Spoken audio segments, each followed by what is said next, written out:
Hello बच्चों, let's see the question. The question is, a species has 2n is equal to 16 chromosomes.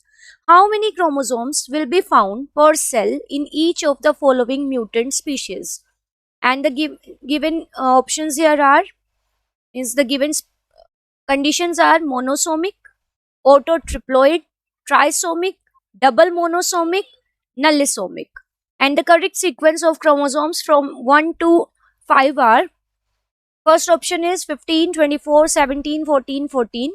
Second option is 24, 32, 18, 40, 12. C option is 16, 22, 14, 32, 16.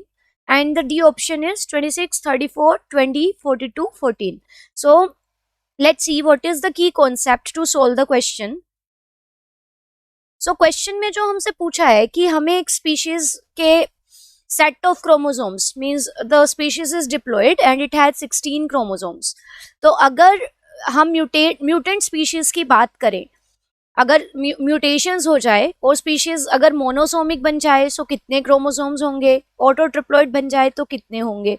So अब इस जो question को solve करने का की concept है इज दैट कि हमें एन्यूप्लॉइडी एंड पॉलीप्लॉइडी के बारे में जानकारी होनी चाहिए. If you know the concept of aneuploidy and the polyploidy then easily we can solve the question. So aneuploidy क्या होती है, देखिए एन्यूप्लॉइडी मीन्स इंक्रीज और डिक्रीज इन वन और मोर क्रोमोसोम्स. अगर किसी क्रोमोसोम का नंबर बढ़ रहा है और या घट रहा है लेकिन पूरा सेट इंक्रीज या डिक्रीज नहीं हो रहा है. से फॉर एग्जाम्पल अगर एक स्पीशीज का को हम 2n से रिप्रेजेंट करते हैं, अगर कोई स्पीशीज मतलब अगर कोई क्रोमोसोम मान लो उसकी 2 कॉपीज होनी चाहिए. एक हम इस न्यूक्लियस को ऐसे रिप्रेजेंट करते हैं. सो ये एक डिप्लॉइड ऑर्गेनिज्म है जिसमें there is one set of chromosome, this is another set, this is another set. So ये क्रोमोसोम्स के सेट्स हैं, होमोलोगस क्रोमोसोम्स. तो अगर सपोज यहाँ इस क्रोमोसोम की एक और कॉपी हो जाए तो यहाँ पे condition still is 2n but it will B 2n + 1. तो अगर कोई एक क्रोमोसोम बढ़ गया तो एक पर्टिकुलर क्रोमोसोम की यहाँ पे 3 कॉपीज हो गई. So this condition is known as the trisomy. इस कंडीशन को हम ट्राइसोमी कहेंगे because here a particular chromosome is having 3 chromosome and the other are having 2 sets of chromosomes. So still the condition is diploid but it is having one more chromosome.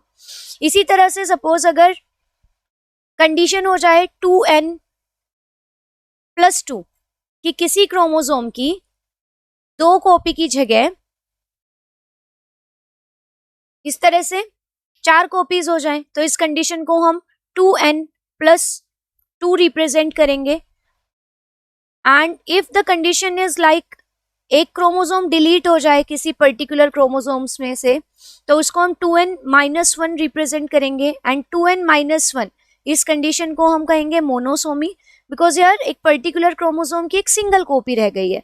बाकी chromosomes are still diploid but एक particular chromosome की एक single copy रह गई है. So this condition is known as monosomy. इसी तरह से एक पर्टिकुलर क्रोमोसोम की अगर दोनों ही कॉपीज डिलीट हो जाए it means the condition is 2n - 2. तो इस कंडीशन को हम बोलेंगे नलिसोमी. सो नलिसोमी बोलेंगे इस कंडीशन को.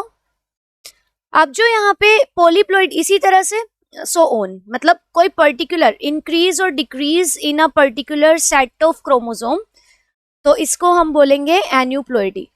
जबकि पॉलीप्लॉइडी क्या है कि whole set increase in whole set, कि जैसे 2n था क्रोमोसोम, अगर 2n से बढ़ के हर क्रोमोसोम की एक एक कॉपी और हो जाए तो वो बन जाएगी कंडीशन 3n.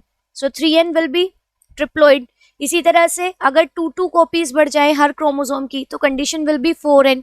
तो होल सेट में अगर चेंज आता है, इंक्रीज होता है, then the condition is known as polyploidy. और पॉलीप्लॉइडी का एक केस होता है जिसे हम कहते हैं ऑटोट्रिप्लॉइड. सो ऑटोट्रिप्लॉइड का मतलब है कि एक पर्टिकुलर स्पीशीज है जिसको हम से ए से रिप्रेजेंट कर रहे हैं, कोई पर्टिकुलर स्पीशीज है जिसके कैरियोटाइप को हम ए से रिप्रेजेंट कर रहे हैं. तो तो यहाँ क्या हुआ कि इसी सेम कैरियोटाइप के 3 सेट्स हो गए. ट्रिप्लॉइड बोला कंडीशन, तो यहाँ पे ये कंडीशन हम रिप्रेजेंट करेंगे 3n से कि हर एक जो इसका कैरियोटाइप है दैट इज ए, मतलब हर सेट, हर क्रोमोसोम की 3 कॉपीज है इंस्टेड ऑफ 2 कॉपीज. तो इस कंडीशन को हम ऑटो ट्रिप्लॉइड कहेंगे, सेम कैरियोटाइप के सेट में इंक्रीज होना. तो अगर हमें पता है 2n इज इक्वल टू 16, तो अब इसको सॉल्व करते हैं हम. सो हमें बोला गया है 2n is equal to 16. So it means n is equal to 16 by 2. It means it is 8. So हमें n का पता चल गया है कि haploid set n is equal to 8. अब मोनोसोमिक कंडीशन का, as I told you, monosomic condition का क्या होता है, मोनोसोमी में होगा 2n minus 1.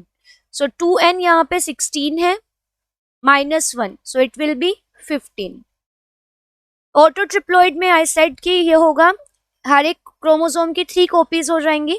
So it will be n is equal to 8, तो it means it will be 24. Trisomy में मैंने आपको बताया कि 2n प्लस 1 कंडीशन, सो 2n प्लस 1, तो यहाँ पे हो जाएगा 2n is equal to 16 plus 1, it will be 17. Double monosomy में क्या होगा, डबल मोनोसोमी कंडीशन में क्या होगा कि 2n,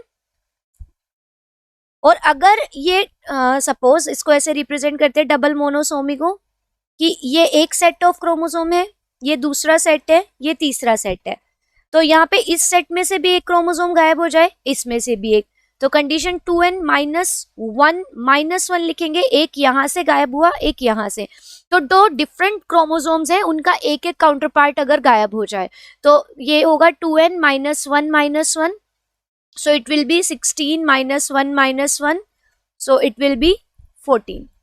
जबकि नलीसोमी में सेम सेट मीन्स एक पूरा का पूरा सेट ही गायब हो जाए, तो इसको हम लिखेंगे 2n minus 2, it will be 16 minus 2 is equal to 14. So अगर हम इन ऑप्शंस में अब अपना करेक्ट मैच देखें तो it will B option A, 15, 24, 17, 14, 14. So the right answer of this question is option A. I hope you understood it well. Best of luck. Thank you.